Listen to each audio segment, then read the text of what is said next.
Hey gang, welcome back to another adventure, another Welch review. Oh yeah.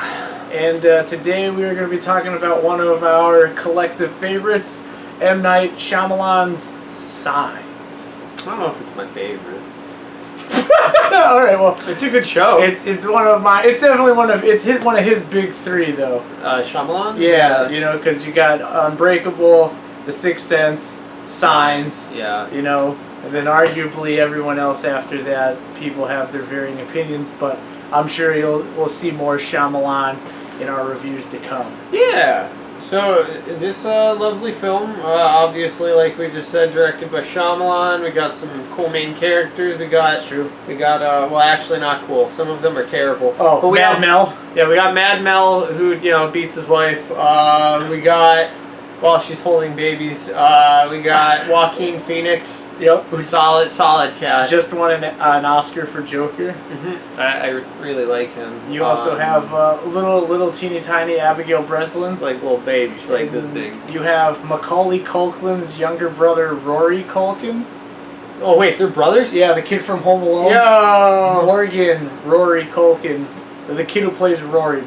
The kid who plays Morgan. Rory Culkin. Is Rory Culkin. He's related to Home Alone's Macaulay Culkin. I think I like the kid who plays Morgan more than that kid? Yeah. Kevin McAllister? Yeah. I like the lesser known Culkin. I wanted Morgan to die. Oh, well, So you're a bad person. Morgan does kill a dog, so I guess he deserves it. It's true. And then we have Cherry Jones, Yeah, who plays the sheriff. Yeah. And then you have M. Night Shyamalan, who plays the veterinarian, who He's a bad person. who's a bad dude. Kind of.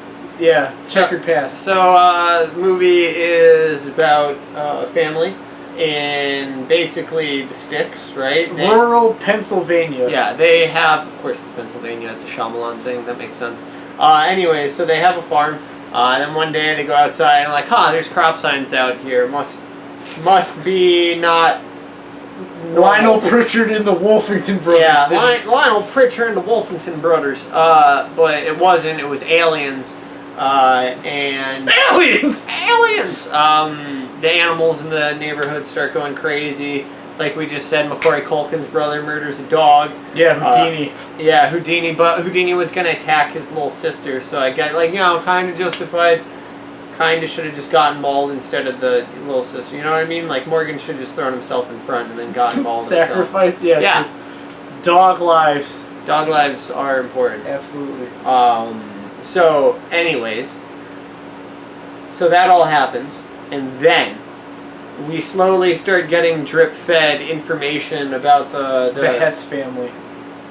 Is that their last name? Yeah. The Hess family and how the mother had died, and why Joaquin Phoenix is there, who is the brother of our main character, and he's staying there to kind of help take care of the kids while his older brother is going through, like, essentially like a mental breakdown, because his wife died. It's also important to note, like, this is also kind of like a spiritual film as well. Mel Gibson plays a reverend of this town, and the loss of his wife has got him to question his faith, which definitely becomes a theme throughout the story. Yeah, so that's a theme, and then also, and I'm not going to say how, but another theme is everything happens for a reason, which also kind of lines up with that background of faith that Mel Gibson has in this film. So, I mean, the mom dies, I guess there's not a great reason for that, but everything that she says has a purpose while she's dying. Like her words are important, and it comes full circle. It does. With most things Shyamalan writes, he leaves little breadcrumbs that play out in the bigger picture of his movies. Big fan of foreshadowing. Excellent term. Yeah. But like I think another thing, like Joaquin Phoenix definitely does a really good job in this movie, kind of playing the aloof but loyal and lovable brother. Yeah, and it's kind of a unique role for him because normally he has more like emotional roles. Yeah. You know what I mean? And this one is kind of like blockhead athlete. Right. And nothing against blockhead athletes. It's just like not what he normally does. Right? No, you think he was in Gladiator spouting epic speeches about how he's going to murder Russell Crowe and weaving intricate plots, and here he's just like, yeah, it seemed like a shame not to swing. Yeah, Joker, he's like some like crazy dude, and he gets super in deep with it. He's in love with a cell phone. Yeah. Not many people can pull that off. It's true. This one, he's like, I like hitting baseballs and chasing things because I'm fast. Yeah. And I got muscles.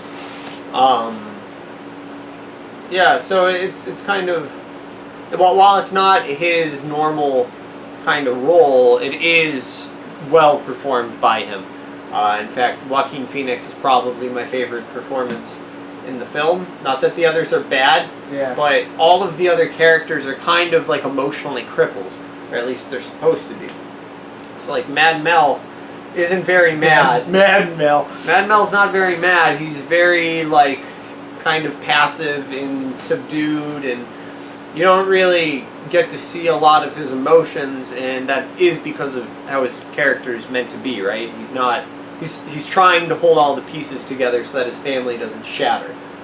Which is good to see, though. You know, Mel Gibson, like, he's actually acting, I feel like, in this movie. Like, don't get me wrong, he's acting in action movies, but, like, being an action star, it's interesting seeing him play like an everyman, you know, like a family man who has gone through some despair and hurt in his life. So, like, it's also like you know, is it spoiling to say that it's an alien invasion? No, I already said that there's aliens. Okay, so like it's an alien invasion film, so you think like, oh man, like a call to arms, like defend yourself. Oh, like he's gonna start patrioting aliens in the crop like fields? he's gonna go Mad Max and start beating some intergalactic ass, but like nah, like he's just like, whoa, we're gonna come together and we're gonna figure this out, and I'm gonna tell you stories about how you were born to keep you sane and help you breathe. You know, so it's we're like gonna hide in basements and board up windows. Right, yeah, so it's kind of like a perseverance survival, but it's definitely different because it's like, Mel Gibson, any other movie, he'd shoot that dude. Yeah, I don't know. I think my favorite film with him is definitely, never mind, I can't remember it. Braveheart. Yeah, but even Braveheart, like... Braveheart, he's emotional. Yeah, but he also kills people. Yeah, he does. So that's what I'm saying. Yeah. Like he still made that ultimately slightly like an action-esque... It's an epic, right? Well, this is more like, oh, here's this man in the circumstance who does not necessarily go, like, uses this despair to out his anger. Anyways, getting back on point, I feel like I understand what you're saying, but just like to be more to the point, I think Joaquin Phoenix and the side characters throughout the film are what really make it. Like, there's a creepy army recruit. Oh, yes, he was the best. Who's a very great character, who enjoys having his toes licked. There's a weird pharmacist. All of the side characters are very well done. The book salesman. This whole thing is a scam for soda. For selling Coke. They're trying to sell me Coca-Cola. 13. Yeah. So I mean, all of those characters are great and colorful, and they play a very minor part in the film, but they make a very nice contrast with the very kind of like subdued and stoic cast, because they're all kind of over exaggerated. How I will say though, like when you talked about like the creepy, the creepy like army recruiter, right? Like that gentleman, obviously he starts off like, as like even the music that they use like as he talks, like it definitely builds like a sense of like as he explains what like probing is. Yeah, he goes from being smart to being kind of weird. Yeah, but like just how they slowly pan over to him and zoom up on him. Yeah. And he's like, I'll tell you what I think. And it's like, okay, I hear you. Height of 50s paranoia. Like it's very much, it seems modeled like one of the old-timey like monster films.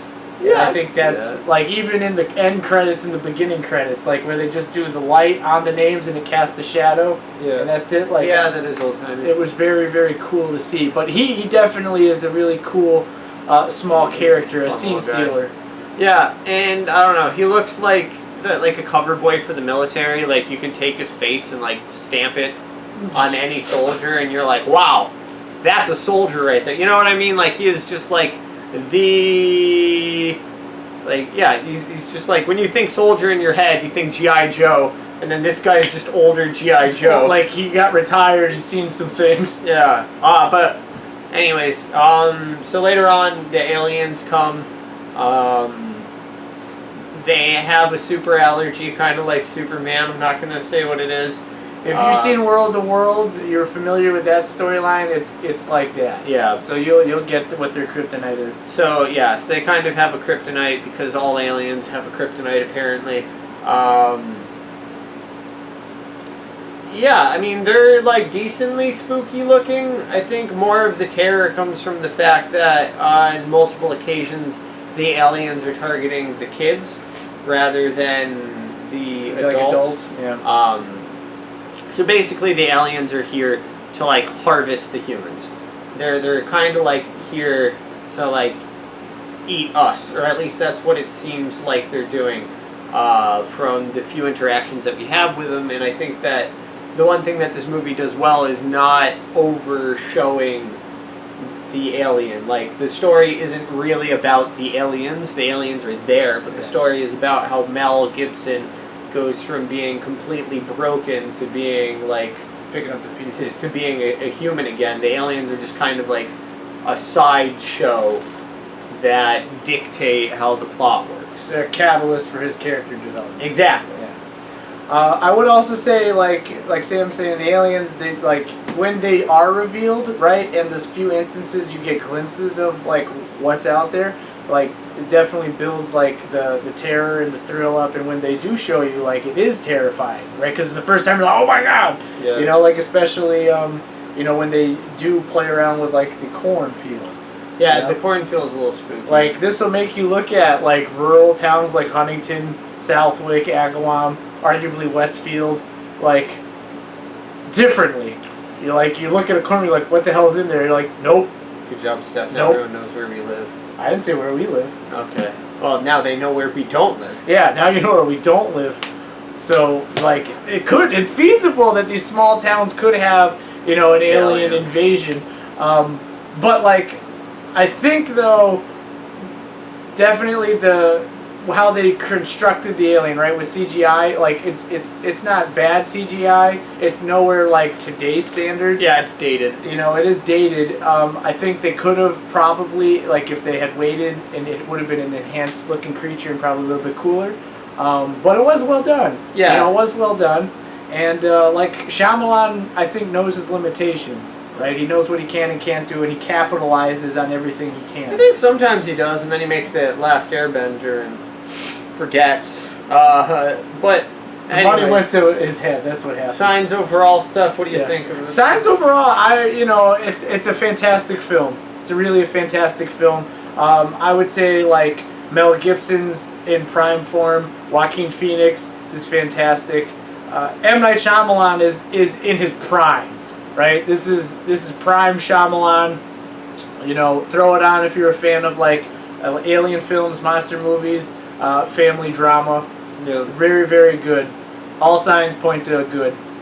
What about you, Sam? I don't know. I don't really like Mad Mel in this that much, but and even though it is a plot very much focused on him, I think all of the side characters are good enough that it kind of redeems the film. I mean, the kids, like, you can tell that they're kind of messed up, like, emotionally. Yeah. I think that that's very well drawn. I think that Joaquin Phoenix is really good in it, and we already talked about all of, like, the tinier characters True. that are also well done. And, the world development and story building is very good. I'd also suggest it. I have no gripes with Signs. So hopefully M. Night Shyamalan sticks to like his old format. It'd be real cool to have him go back to that kind of stuff. Get back to his roots. Yeah, like The Visit.